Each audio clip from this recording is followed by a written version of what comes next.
பற்றியானே பகவானின் நாம சன்னதி கொஞ்சம் ஆராய்ச்சி பண்ணி ரொம்ப கஷ்ட காலத்தில் யோசனை பண்ணணும். சுக காலத்தில் யோசனை பண்ணால் உண்மை தெரியாது. இப்படி யோசனை பண்ணி பார்த்தோம்னால் பகவான் நல்லவனா கெட்டவனா?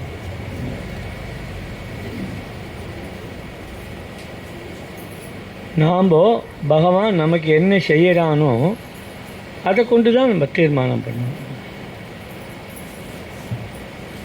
சாஸ்திரத்திலே பகவான் எது செய்கிறானோ அதுதான் உனக்கு தகுதியானது அப்படின்னு சொன்னால் கூட காது கேட்கும், மனசு வாங்கிக்கும், ஆனால் ஒத்துக்காது.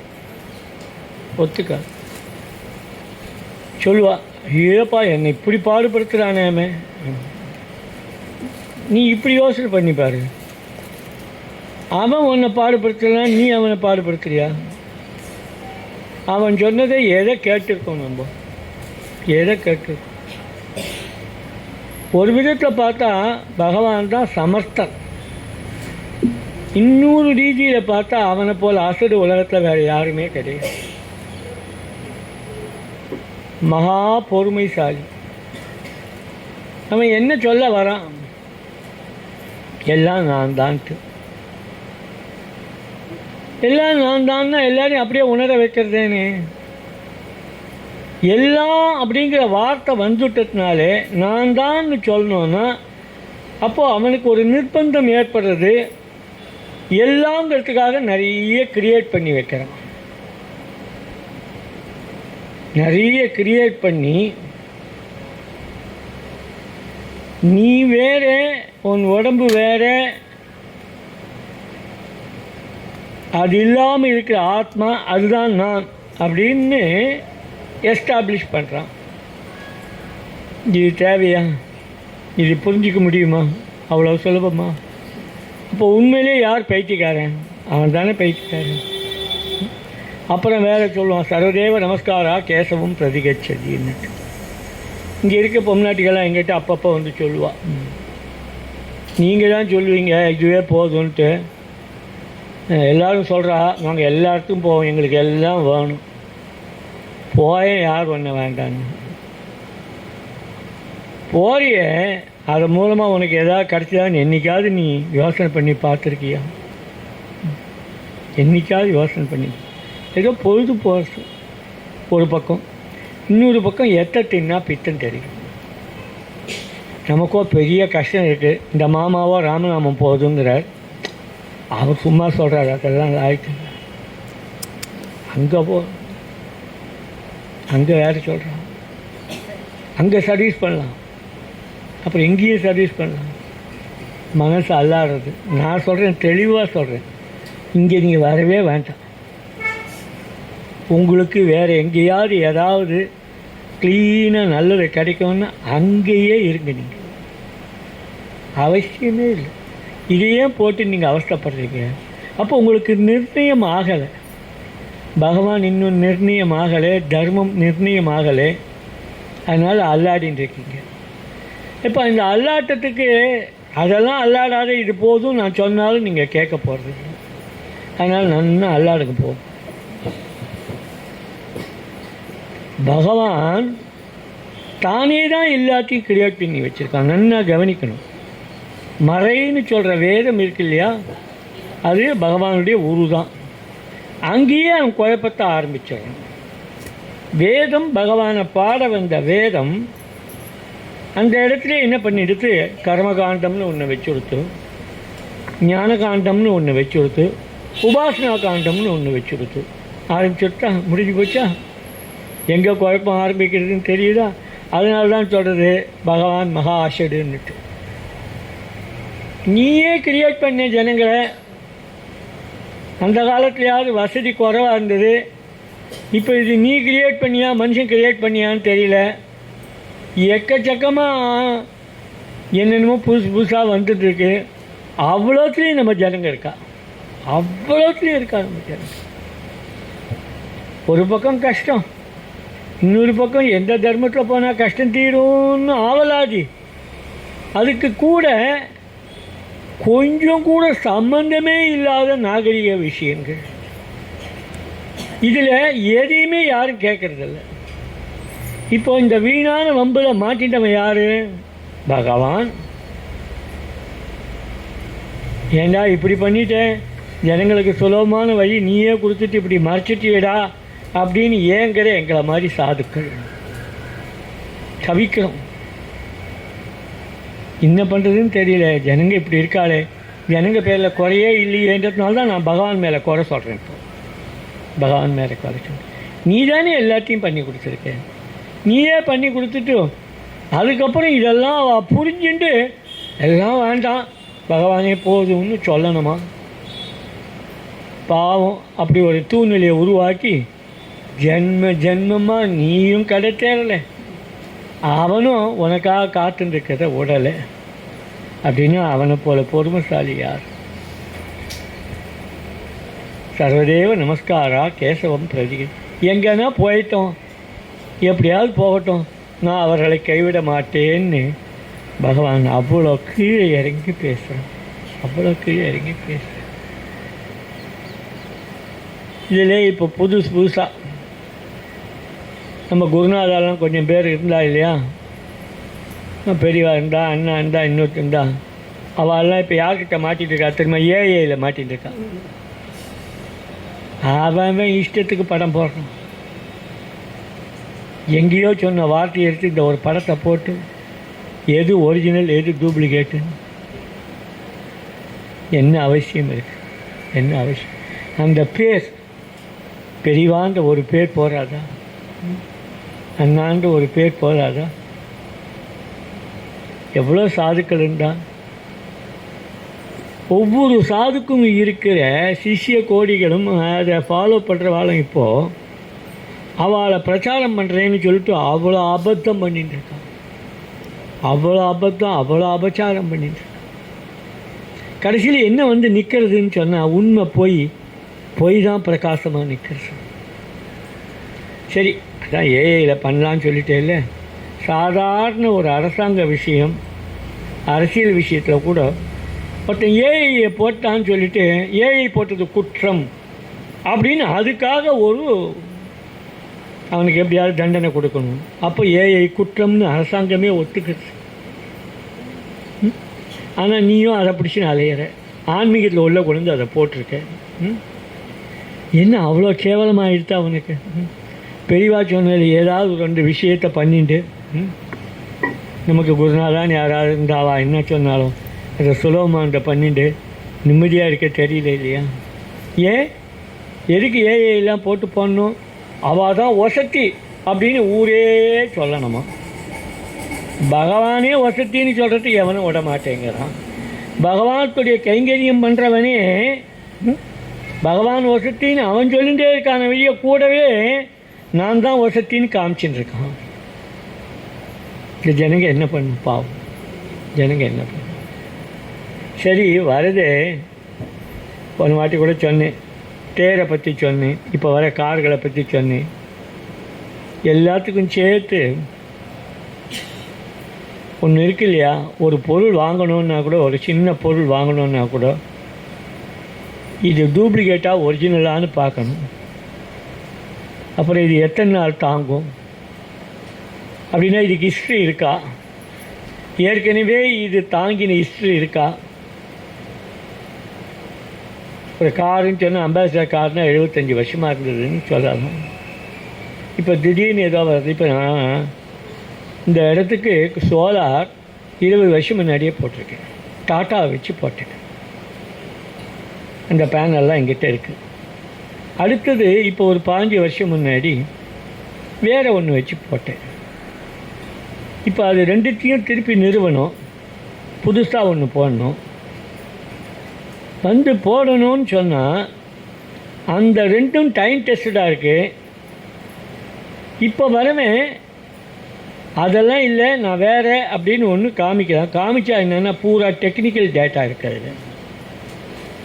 டாக்டர்கள் முதற்கொண்டு, மெடிசன் முதற்கொண்டு நீ ஒரு ஃப்ரிட்ஜ் வாங்க போனால் ஒன்றும், ஷூ வாங்க போனால் டெக்னிக்கல் டேட்டாவை கொடுக்குறோம். டெக்னிக்கல் டேட்டா யாருக்குடா வேணும்? டெக்னிக்கல் டேட்டா அந்தந்த ஃபீல்டில் இருக்கு. சாதாரண ஜனங்களுக்கு என்னடா தெரியும்? டைம் டெஸ்டட் ஒன்று தானடா. டைம் டெஸ்டடுக்கு உங்ககிட்ட இல்லை. அதனால் நீ என்ன பண்ணுற? நீ ஏமாற்ற பார்க்குற. ஏதோ அவன் பெருசாக பக்கமாக டெக்னிக்கல் டேட்டா கேட்டால் நமக்கும் ஒன்றும் தெரியாது. அவன் கேட்குறவன் அதை பற்றி ரொம்ப தெரிஞ்சாமல் சொன்னான்னா வேறு வழி இல்லாமல் நாகரிகத்துக்காக தலையாட்டி, சரி சார், சரி சார், சரி சார், போடுங்க சார், புட்டுக்குச்சு. ஏன்னா இந்த 2 பழைய இருக்க சோலார் அதை சரி பண்ணிடான்னா, இல்லை சார் அது இப்போ கிடைக்கவே இல்லை சார். இதெல்லாம் அனுபவிச்சுருக்கேன். நான் ஒரு டெக்னீஷியன், நான் ஒரு படித்த இன்ஜினியர். என்னால் சில டேட்டாவை புரிஞ்சிக்க முடியும், என்னாலேயே புரிஞ்சிக்க முடியல. இது என்ன வாழ்க்கை அப்படின்னா இப்போ ஒரு கேள்வி கேட்கணும். இப்போ சொல்கிறீங்களே பல விதமான தர்மங்கள் போயிட்டு இருக்கீங்களே, அது டைம் டெஸ்டான்னு நீங்கள் எதுக்காக டெஸ்ட் பண்ணியிருக்கீங்களா? எத்தனை வருஷமாக இருக்குது? யார் பண்ணா? எப்படி பண்ணா? அதுவும் இப்போ இவன் பண்ணிட்டு இருக்க அயோக்கியத்தனமும் ரெண்டும் ஒன்றான்னு பார்க்கறதுக்கு உங்களுக்கு ஏதாவது தெரியுமா? இல்லை கேட்கறதுக்கு தைரியம் தான் யாருக்காவது இருக்கா? யாருக்காவது இருக்கா? எதை வேணால் எடுத்து யார் வேணால் பண்ணலாம் அப்படின்னா அதுக்கு நியமம் வச்சாலே அந்த நியமம் இப்போ போயிடுத்தே. அந்த நியமம் ஏன் போனதுக்கு காரணம், அந்த நியமத்தை யாரும் அனுஷ்டிக்கலன்னு நீ தூக்கிட்ட. அதனால் அது சரியாயிடுமா? அதனால் அது சரியாயிடுமா? சரி, இப்போ வாங்க நம்ம வருவோம். பகவன் நாமத்தை எடுத்துப்போம். பகவன் நாமத்தையும் நம்ம அப்படி பார்ப்போம், உரசி பார்ப்போம். இது டைம் டெஸ்டடா இல்லையா? எவ்வளோ காலமாக இருக்குது? ஏதோ இந்த மாமா தான் புதுசாக வந்து ராமராமா சொல்லிட்டு ஏதோ கலாட்டா பண்ணுறார். மற்றவாலாம் ராமநாம பிரச்சாரம், நாம பிரச்சாரம், நாம சங்கீர்த்தனுன்ற பேரில் பண்ணுறா, உபன்யாசம் பண்ணுறா, பஜனை பண்ணுறா. அவெல்லாம் ஒன்றும் இவ்வளோ கட்டுப்பாடாக சொல்லலை. இந்த மாமா தான் இத்தனை வம்பெல்லாம் பண்ணிட்டுருக்கார்.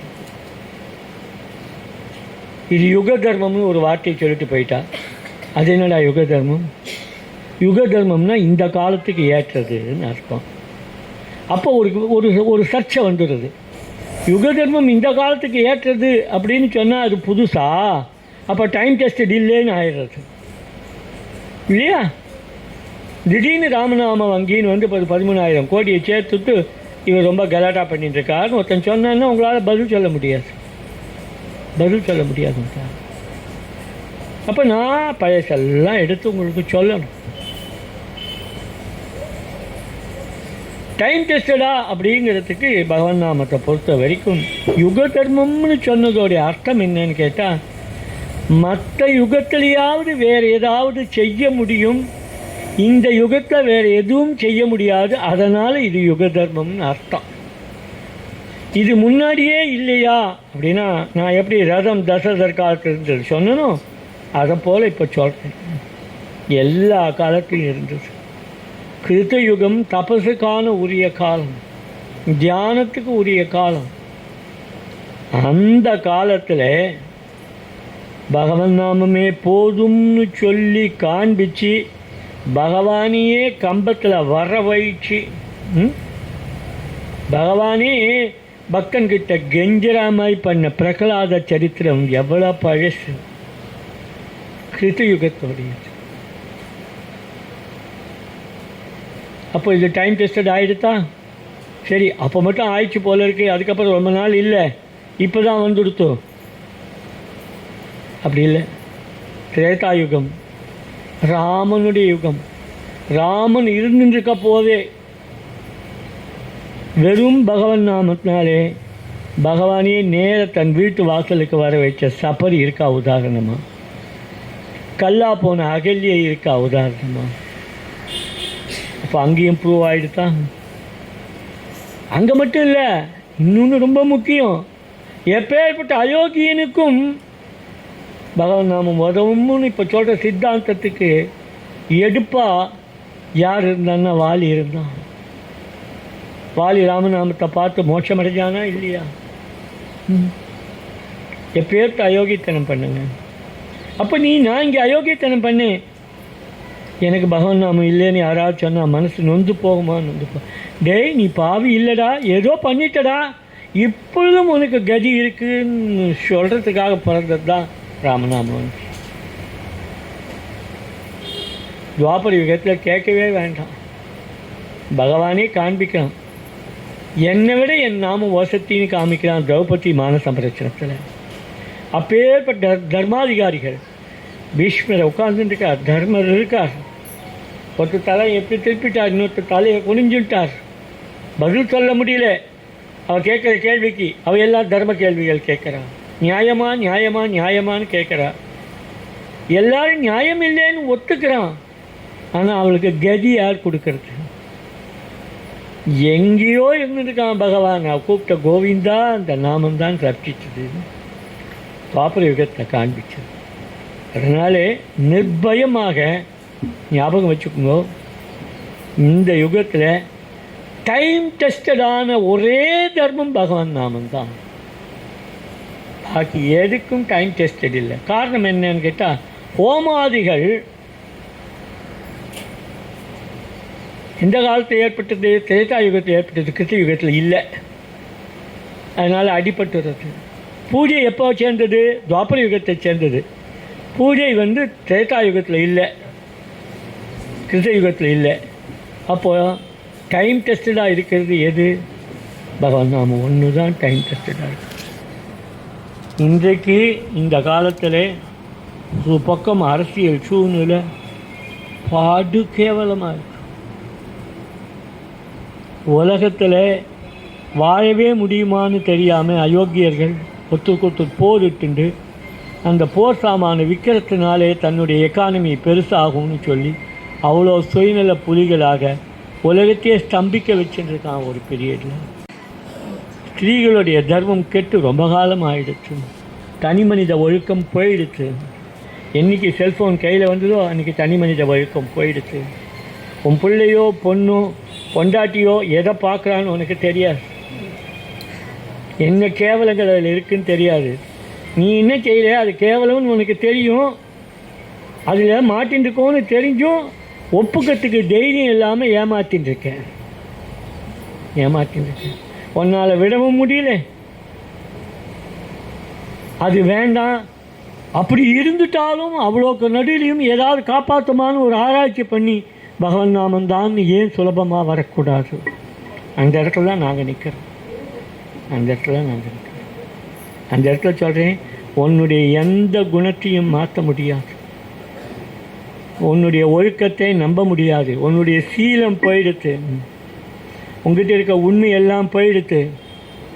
ஆனால் பகவன் நாமம் மட்டும் இருக்குது. நீ நினச்சா சொல்ல முடியும்.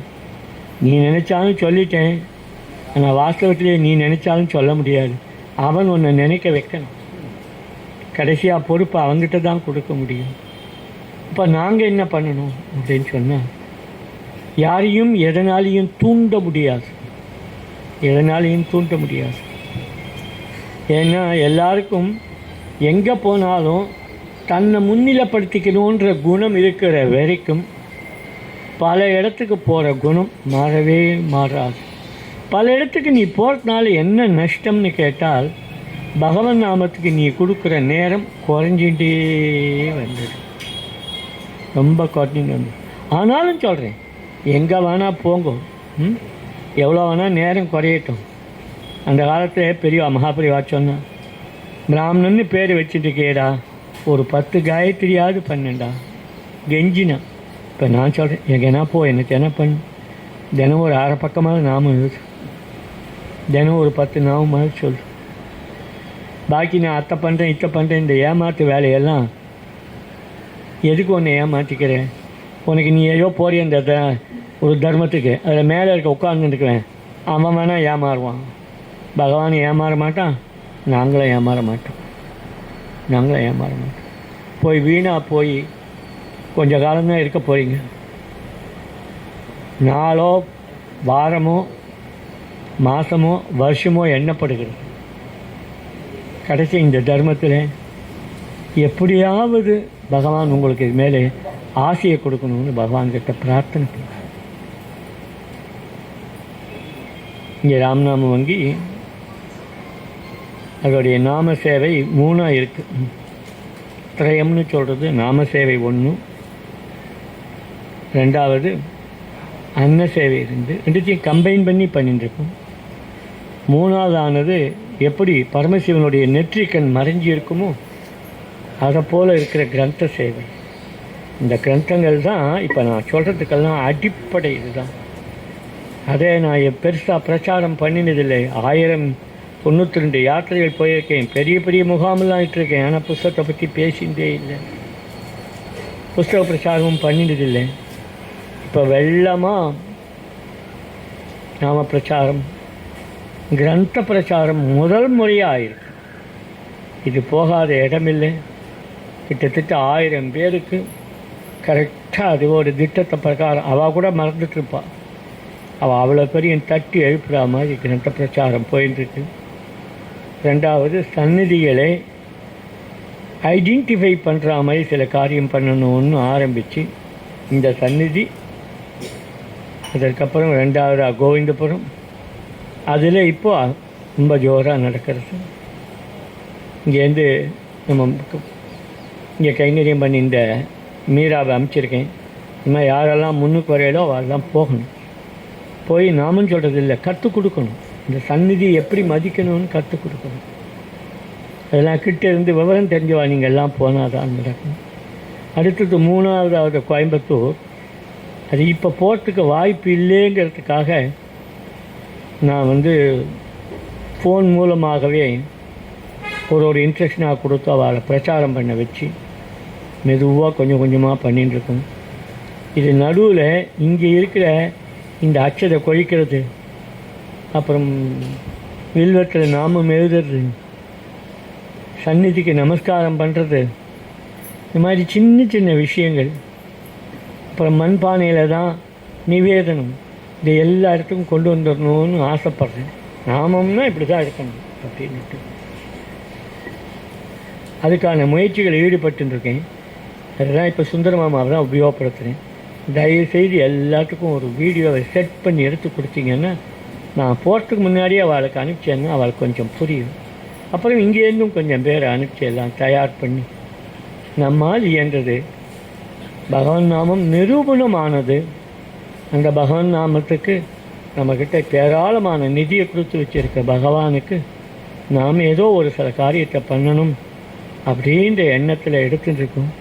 இது பூர்த்தி ஆகணும்னு கேட்டால் குருநாதன்கிட்ட இருக்குது, பக்தாள் உங்ககிட்ட இருக்குது. அதில் கொஞ்சம் மனசை செலுத்தி கொஞ்சம் ஆதரவு கொடுத்து என்னெல்லாம் முடியுமோ அவசியம் பண்ணுங்க. இப்போ இந்த கிரந்த பிரசாதம் தீர்ந்த உடனே ஒரு கேள்வியை கேட்டேன். நேரடியாக எனக்கு 3 பேர் தான் பதில் சொன்னான். சில பேர் பதில் சொல்லலைன்னா என்ன அர்த்தம்னாக்கா மௌனம் சம்மதத்துக்கு அறிகுறின்னு அர்த்தம்னு நான் எடுத்துக்கிறேன். அவ்வளோ கிரந்தமும் திருப்பி போடணும், நம்மக்கிட்ட இருக்கத்தான் இருக்கணுங்கிற அபிப்பிராயம் எல்லாருக்கும் இருக்குது.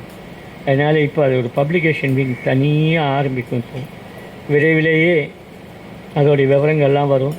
எல்லோரும் அதில் ஈடுபடணும்னு பிரார்த்தனை பண்ணி கேட்டுக்கிறேன். மாடியை டைம் இருந்தால் போய் பாருங்க, பகலில் பாருங்க. மாடியை கம்ப்ளீட்டாக செட்டரேட் பண்ணியாச்சு. இப்போது நமக்கு ஒரு மூலவர் ஒருத்தர் இருக்கார். அவர் இப்போ மேலே 2வது மாடியில் தான் இருந்துருக்கார். அங்கேருந்து அவர் இன்னும் மேலே போயிடுறார். மேலே போயிட்டு அங்கே தான் ஸ்டோர் ரூம் இருக்குது. அது இல்லாமல் பெரிய ஹால் இருக்குது. அந்த ஹாலில் அவர் உட்கார்ந்துக்கிறார்.